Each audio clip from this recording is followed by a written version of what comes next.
Kwetu sisi msalaba si tena alama ya adhabu, bali ni uokovu. Msalaba ni bendera na bango ya ushindi dhidi ya dhambi na mauti. Msalaba ni alama ya ukombozi. Msalaba ni alama ya upendo wa Kristo kwetu sisi wa dhambi. Msalaba ni alama ya maisha ya Kristo. Msalaba, ndugu zangu, ni alama ya umoja wa Kristo. Msalaba ni alama ya ufuasi wa kweli wa Yesu Kristo. Msalaba ni sadaka ya Kristo, ni zao la upendo. Ni kwa njia ya msalaba sisi sote tumekombolewa. Tujiulize swali, je, ni mara ngapi tumeukana na kuutupilia mbali msalaba wetu? Jogoo amekwisha wika mara ya 3. Tunaalikwa tujirudi na tujiweke chini ya msalaba, kwani hatuna tumaini jingine. Japo kwao wanaopotea msalaba ni kikwazo na upuuzi, kwetu sisi msalaba ni nguvu ya Mungu. Tutazame basi msalaba kwa imani kuu na moyo wa toba.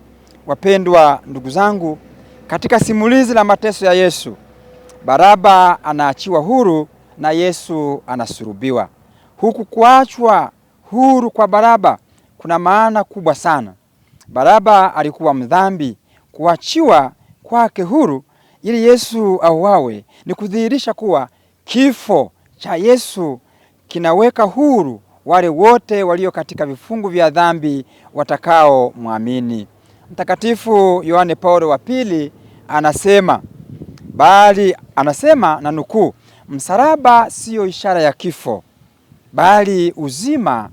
Siyo jambo la kutuvunja moyo, bali msalaba ni matumaini. Siyo ishara ya kushindwa, bali ni ushindi.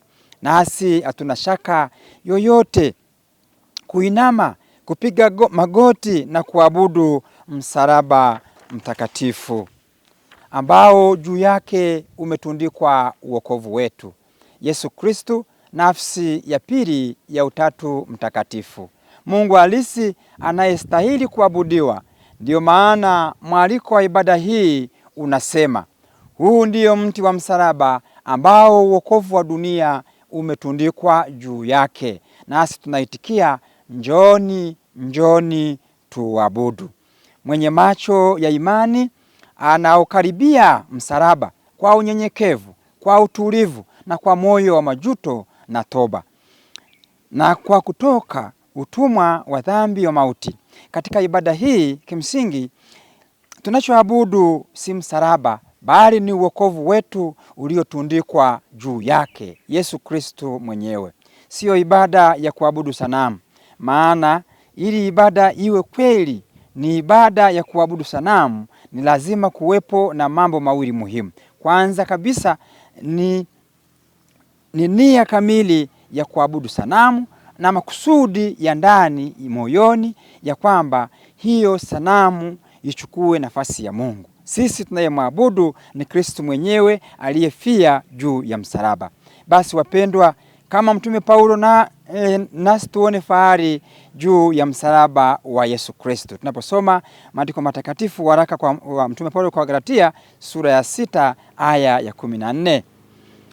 Kristo yupo anatuona hadi moyoni. Wakati wa kumwabudu tujongee mbele zake tukimwomba msamaha wa dhambi zetu na kumwahidi kwamba sasa tunaachana na dhambi na tupo tayari kumwabudu yeye peke yake. Tumwombe atuondolee udhaifu wetu ili tuwe kweli wafuasi wake waaminifu.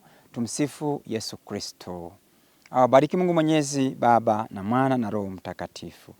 Aliyekuletea tafakari hii ni mimi Padre Moses Juhudi kutoka Parokia ya Kimiza, Jimbo Katoliki la Kayanga.